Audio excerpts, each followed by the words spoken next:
로마서는 여러분 잘 아시지만 12장까지와 13장과 나머지 이렇게 2등분을 할 수가 있어요. 12장까지는 주로 교리입니다. 이신칭의 교리. 13장부터는 실천편이에요. 실생활에서 어떻게 해야 될지. 근데 그 중에 이제 국가 권력과의 관계, 세금을 내는 과의 관계, 그거를 이제 바울이 설명을 하는 겁니다. 그리고 이 빚 얘기를 딱 틀어가지고 어디로 연결시키냐면 신앙 공동체 안에서의 생활에 대해서 바울이 이제 교훈을 주고 있는 거예요.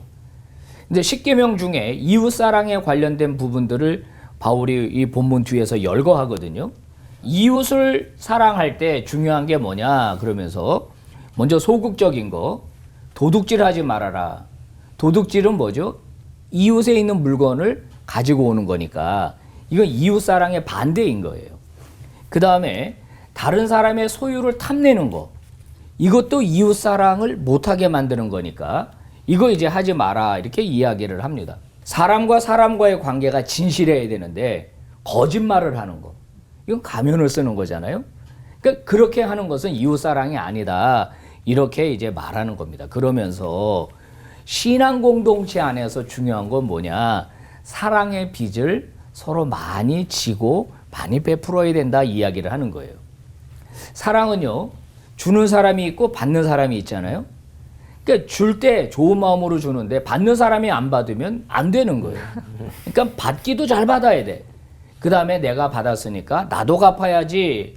이런 일이 신앙 공동체 안에 많아지기를 바울은 원하는 거거든요. 가정이라고 하는 것은 굉장히 독특한 집단이에요. 하나님이 인간에게 베풀어 주신 은총 가운데 하나가 가정이에요. 우리는 가정에서 성장하죠. 가정에서 만들어지고, 가정에서 위로를 받고, 가정에서 힘을 얻어요. 그래서 지치고 힘든 사람들은 건강한 가정 속으로 들어가면 회복이 돼요. 이게 가정이에요. 그러면 신앙 공동체는 뭐냐? 하나님의 가정이에요. 바울은 그렇게 설명하는 거예요. 신앙 공동체는 하나님의 아버지예요. 그래서 바울은 하나님의 권속이라는 표현을 많이 써요. 권속이란 단어는 요즘 안 쓰는 말인데 그 집안 사람들 그런 뜻이죠. 신앙 공동체는 하나님 집안에 있는 사람들이에요. 그러면 교회에 가면 뭘 느껴야 돼요? 교회에 가면 사랑을 느낄 수 있어야 돼요. 사랑. 교회 안에서 누군가가 사기를 치고, 교회 안에서 누군가가 뒷담화를 하고, 교회 안에서 누군가가 돈을 빌려서 안 갚고, 이렇게 이웃사랑을 반대로 하면 안 된다라고 하는 거죠. 하나님의 사랑을 느끼고 하나님의 사랑을 경험하는 곳, 그곳이 바로 신앙 공동체다. 하나님은 우리의 아버지가 되시고 우리는 그의 모든 자녀가 되고 자녀끼리는 형제와 자매가 되는 거예요. 실제로 신앙 공동체 안에서 가장 아름다운 호칭은 형제고 자매죠. 이게 한 아버지를 둔 이 패밀리가 가져야 할 태도가 바로 형제와 자매에서 나오는 거거든요. 그래서 우리는 이 신앙 공동체 안에서 무엇을 배우느냐? 하나님의 사랑을 배우는 거예요. 요한 사도가 요한일서 3장 18절에서 이렇게 말하죠. 자녀들아, 우리가 말과 혀로만 사랑하지 말고 행함과 진실함으로 하자. 말과 혀로만 하는 사랑이 있기는 있어요. 그죠? 말로 하는 사랑이 있죠. 용기를 주고 위로하고, 이건 굉장한 사랑입니다. 근데 여기에서 그치지 말고 성경은 한 걸음 더 나가라 그럽니다. 뭐죠? 행함을 통해서 주는 사랑이 있다는 거예요. 대가를 지불하는 사랑, 그 물질을 나누는 사랑, 그 다음에 어려움을 나눠 갖는 사랑, 이런 사랑은 실제적인 사랑이고, 이런 사랑은 세상에선 경험 못해요. 근데 교회 공동체, 신앙 공동체는 말과 혀로만 하지 않고 행동이 뒤따르는 사랑이 넘치는 곳이어야 한다 이렇게 얘기하는 거죠. 저는 늘 주장합니다. 교회 안에는 사랑 전문가가 많아야 돼요. 사랑 전문가가 많아야 돼요.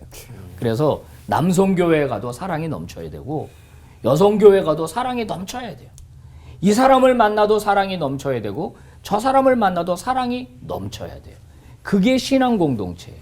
바울은 지금 그걸 말하려고 하는 거예요. 로마 안에서 세금 문제를 다루면서 공적인 빚도 지지 말고 사적인 빚도 지지 말고 신앙 공동체 안에서는 빚을 많이 져라. 그리고 많이 베풀어라 이 이야기를 하고 있는 겁니다. 한 사람의 인생이 이제 평가를 받을 때가 있다면 그 사람을 무엇으로 평가할까요? 우리의 인생의 가치는 그 사람이 얼마나 많이 사랑했느냐. 예수의 사랑이 우리의 삶에서는 얼마나 많이 드러나고 있습니까? 여러분의 가족을 더 뜨겁게 사랑하십시오. 야단치고 혼내는 것보다 더 많이 사랑하십시오. 사람을 바꿀 수 있는 건 사랑입니다. 그리고 신앙 공동체 안에 가셔서 더 많은 사람들을 사랑해서 정말 사랑의 빚을 많이 베풀고 많이 지는, 그래서 이 세상과 구별된 신앙 공동체를 세워가는 그런 믿음의 종들이 다 되시기를 바랍니다. 기도하겠습니다. 하나님 아버지, 우리의 신앙 공동체 안에서, 믿음의 사람들 안에서 예수의 사랑을 힘입어 진실한 사랑의 빚을 지고 또 베푸는 그런 믿음의 종들 다 되게 하여 주시옵소서. 아멘. 예수 그리스도의 이름으로 기도 올리옵나이다. 아멘. 김한원 목사님, 그 사랑의 빛이 공동체에 쌓이고 또 쌓이다 보면 놀라운 일이 일어나는 게 또 당연한 거잖아요. 네? 그게 맞는 거겠죠? 그렇죠. 제가 이제 얼마 전에 한 SNS를 봤는데 미국에서 목회한 한 목사님이에요. 유명한 목사님이에요. 그분이 이제 글을 올렸는데 그 강아지를 누가 잃어버렸나 봐요. 이제 전단지를 붙였는데 강아지 이름이 노라예요. 노라인데 찾으면은 얼마를 주겠다고 써 있냐면 5,000불을 주겠다고 써 있는 거예요, 전단지에. 근데 그 목사님 밑에 글을 이렇게 썼어요. 자기가 그걸 딱 보는 순간, 아니 5,000불이면은 저거 살 수 있는데 저런 강아지. 저 사람 돈이 굉장히 많은 사람인가? 자기가 그렇게 생각했다는 거예요. 그리고 순간, 아, 그게 아니구나. 저분에게는 노라가 아니면 안 되는구나. 그 강아지여야 돼. 그 강아지여야 되는 거지. 돈이 문제가 아니구나. 그러면서 이제 밑에다가 뭐라고 썼냐면, 하나님에게 우리가 그런 존재들이라는 거예요. 하나님 우리를 너무 사랑하니까 우리 아니면 안 돼. 그러니까 우리 신앙 공동체라고 하는 것의 이 출발이 어디에서 나왔냐? 예수 그리스도 우리에게 보내주신 사랑에서 나왔단 말이죠. 그러니까 공동체 안에는 아까 제가 설교한 대로 사랑 전문가가 많아야 되고, 실제로 제가 그 전에 목회하던 교회에 말기암으로 투병하던 한 장로님이 소천하시기 전에 저를 불러서 병원에 갔어요. 그랬더니 저보고 목사님 잠깐만 앉아주세요. 그러면서 돋보기를 쓰고서 뭐라고 쓰시는 거예요. 그러면서 봉투를 주세요. 봤더니 그동안 제가 교회 안에 가난한 분들을 많이 못 챙겼습니다. 목사님 이 돈 가지고 가난한 분들을 좀 많이 도와주시기를 바랍니다. 그날 보니까 2천만 원이 들어있더라고요. 너무 그 사랑에 감사해요. 그래서 그거를 이제 교회 재정부에 넣었어요. 그리고 가난해서 병원 못 가는 분들, 뭐 이런 분들 위해서 이제 쓰기로 했는데, 그때 마침 혼자 되신 남자분이 한 분 있었거든요. 이북에서 내려오셔가지고, 하여튼간 좀 사연은 긴데, 결국은 혼자 되셨어요. 혼자 되시고 박스 같은 거 주워서 살고 있는데, 이분이 또 콩팥이 망가진 거예요. 이 혈액 투석을 해야 되는데 돈은 없죠. 그래서 우리 교구 목사들이 번갈아 가면서 그분을 이제 병원에 모시고 그 돈 가지고 그분을 이제 섬겨드렸고, 그분 돌아가셨어요. 아무도 장례를 치러줄 사람이 없는, 연고자가 없는 거예요. 그래서 안수집사 회장이 상주가 되고 교회에서 이제 이렇게 그 장례식장에다가 영정을 모셔놓고 교회가 장례를 이렇게 치러준 기억이 있어요.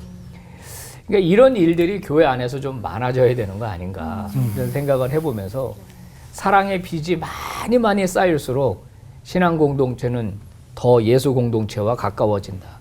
네, 그런 것 같아요. 사랑의 빚을 많이 좀